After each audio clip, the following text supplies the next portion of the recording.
fatherly advice from Will though about how to deal with it? We haven't had the girl talk yet, but thanks though. Thanks a lot. He just had his 12th birthday, so it was July 8th. He turned 12, so. Weird that you had it at a strip club.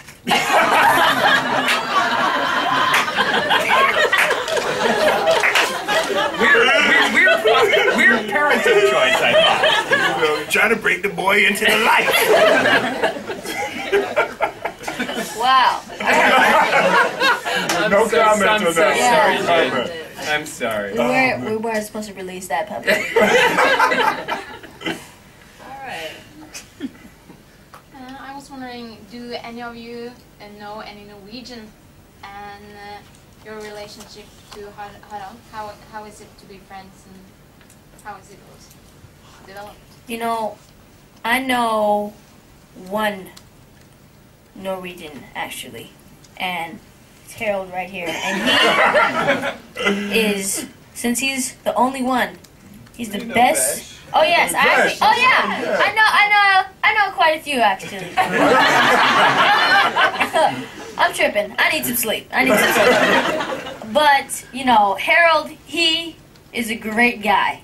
You know, and I loved hanging out with him on the set, you know, but I mean, he had a hard time on the set, you know. Sometimes it was just difficult because the language barrier is serious in China. Like, it's cement. And, you know, on the set, he was just getting so, like, everybody was getting agitated sometimes. I mean, I could see him pulling out the remaining of his hair. Okay? But it was a good experience. It was a good experience. It was. It's really been a pleasure. As we were saying before, working with Harold, he's very collaborative, and coming to Norway, having the opportunity to come to Oslo, we were here for the Nobel Peace Prize, and it was the first time I'd been here. I don't know if it was the first time for you, but I was just astonished of the beauty, and then to be back this time of year. We were flying over, and Will was like, "Hey, this is your type of spot. It's all green," and I was like, "It's so beautiful here." And we were thinking, "Oh, we got to spend some more time, you know, because we don't get to this part of the world very often, but it's just gorgeous." So hopefully today, if we spend enough time, we could maybe get them to adjust the name to Norwell. I don't think so. That would be hot. Just a suggestion. Okay, now you want to do Norwell, and you already talked about turning Hollywood into Willywood. Willywood. I'm just saying. I'm just making suggestions, so people can take good ideas or not. Oh well, we'll see. I have a question for Jaden and his parents. I wondered how much stretching did you really need to do, and how much could you do before you started training for this film? And to your parents, how much training can you actually put an 11-year-old through? Yeah. That was the big question. That was the big question.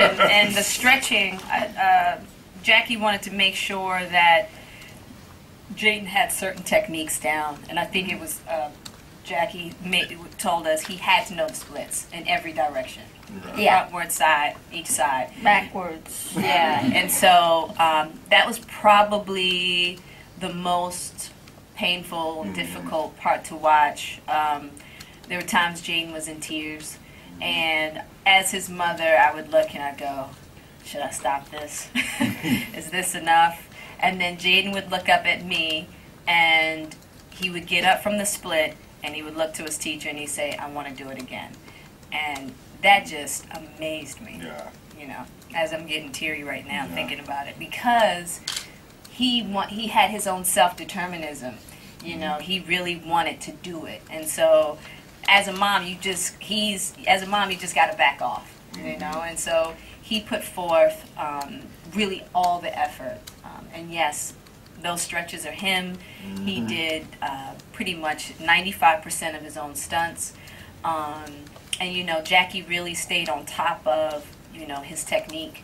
And so when you're working with a master like Jackie Chan and his team, there's really not much more you could ask for your for your child get out the way. To have. You just Right. gotta really just get out the way. And another thing that was really helpful is there were 20 other kids that were 11, 12, and 13 years old. Well, when we got to China. Once we got to but China, he had to do all that by himself. But yeah, for 3 months, 3 hours a day. Right.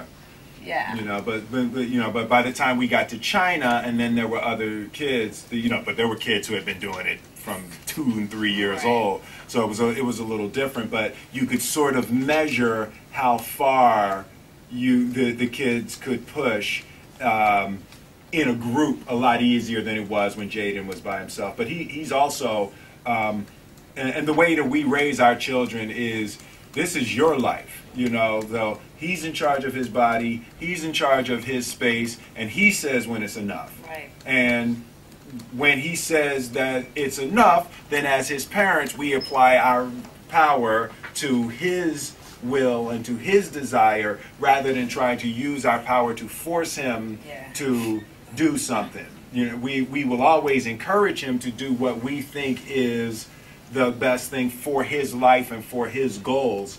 But I hope that when you look at him, you can see someone who is determined and sort of in his own space, and you can tell by the nervousness of his parents that he might just say anything.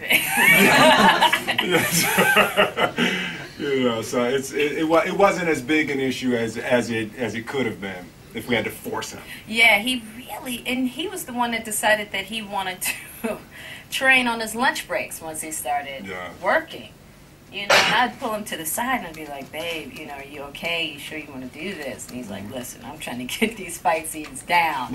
You know what I mean? He has his father's work ethic in that way. He's a perfectionist in his own way. He works a little differently. He has a different flow than his dad, energy-wise, but he wants the best. And I was just really proud of him. He grew up so much on this movie, and I was just proud of him. Yeah, I think I definitely grew up like 2 times faster than I should have while I was in Japan.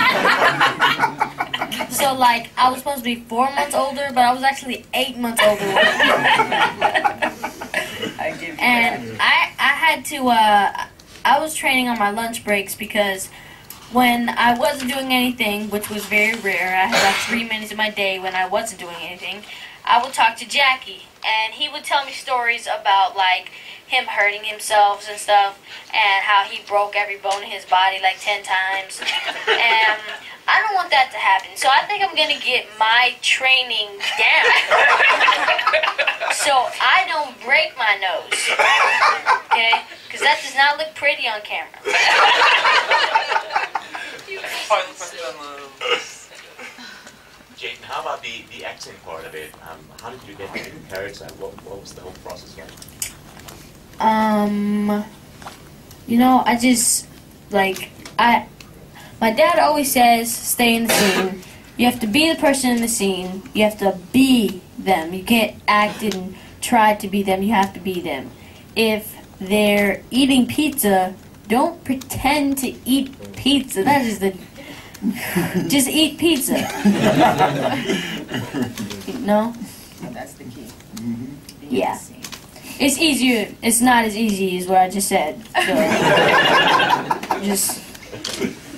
just on the fighting bit, I just want to add that there is no speed manipulation on the camera. It's all real. There's no wire to make him or anybody else jump extra high.